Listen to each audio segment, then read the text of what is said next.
Hi everyone. So in this video we finalized the discussion of approximate second order methods by discussing or introducing briefly what's called Quasi-Newton method, and we'll just have a brief discussion and the intuition behind them without going into the details.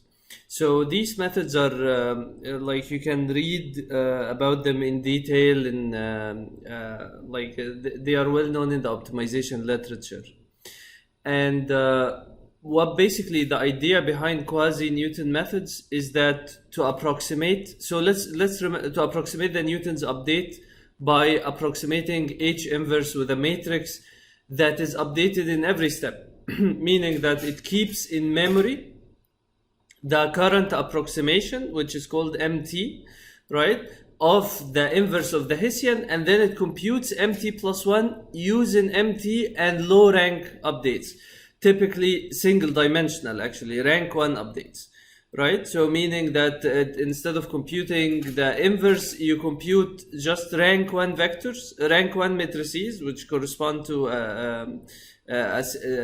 one dimension in the high dimensional space. And then you add these rank 1 updates to the current approximation to obtain the new approximation. Now, in order to appreciate the how these methods came into being, let's recap quickly the advantage of second order methods and the disadvantages. So the advantage is basically you can make these quick updates to the gradient, right? So instead of stochastic gradient descent, where you make a quick update to the parameters, stochastic gradient descent, where you don't know what's the optimal step size to take corresponding to the gradient in every time. Second order methods can jump, the exact second order methods can jump directly to the critical point.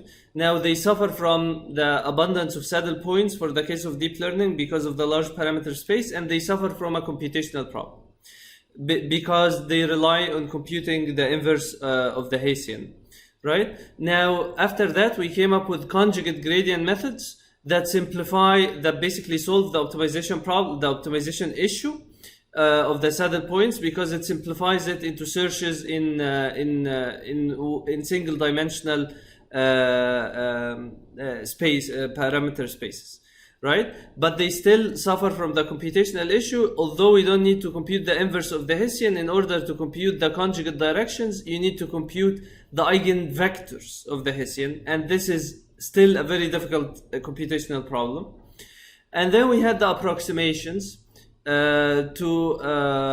which is basically approximations to compute in the conjugate direction by having this coefficient that have heuristics basically. Quasi-Newton methods are similar to these approximations to conjugate gradients in a sense that it also computes a direction and it also do a line search in that direction, right?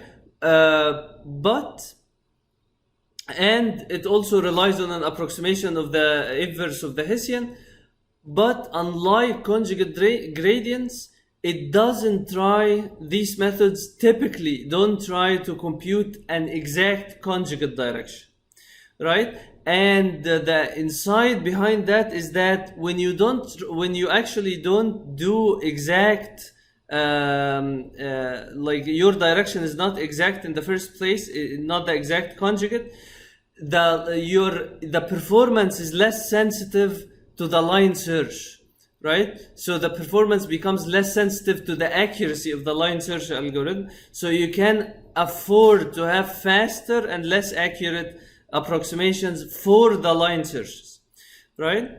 However, there is a major drawback to these to that class of methods, is that basically you need to store the previous value of MT. Now the exact strategy that exactly follows that approach that I just described is called BFGS. And the name comes from initial letters of last names of the authors that came up with this method. So BFGS relies on storing an approximation of the inverse of the Hessian, and then you do 2 rank 1 updates, right, that to compute the next approximation of the inverse of the Hessian. Now these rank 1 updates to the inverse of the Hessian rely on approximating the Hessian by basically Hessian second order derivative information. So we approximate it by how much the gradient or the first order derivative changes in a small region, right? So this is similar to approximating the gradient or the first order derivative by how the function changes in a small step, right? So here, instead of how the function changes, how the derivative of the function changes. Okay, and these are of course much easier to compute than the Hessian itself, and much easier to compute its inverse than to compute the inverse of the Hessian. Sounds good? Now the problem, of course, is storing the previous estimate, because the previous estimate of the Hessian basically has k by k, where k is the number of parameters, right? So you need order k square memory, and that's why there is a version of BFGS called limited memory BFGS. And the idea of limited memory BFGS is that instead of storing the whole inverse of the Hessian, or the approximation of the whole inverse of the Hessian at each step, you store only partial information about that inverse of the Hessian, right?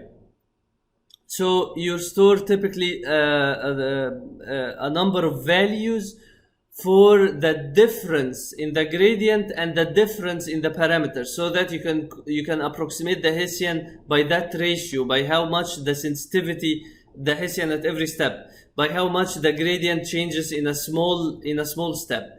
And typically you need less than 10 of these stored in memory. And basically it requires order k instead of order k square. Like one very commonly successful implementation of L-BFGS requires order k memory. Now again, L-BFGS, like BFGS, it has the advantage of not being too sensitive to the result of the line search algorithm along each direction, and hence we can afford to have faster and less accurate line search algorithms. Thank you.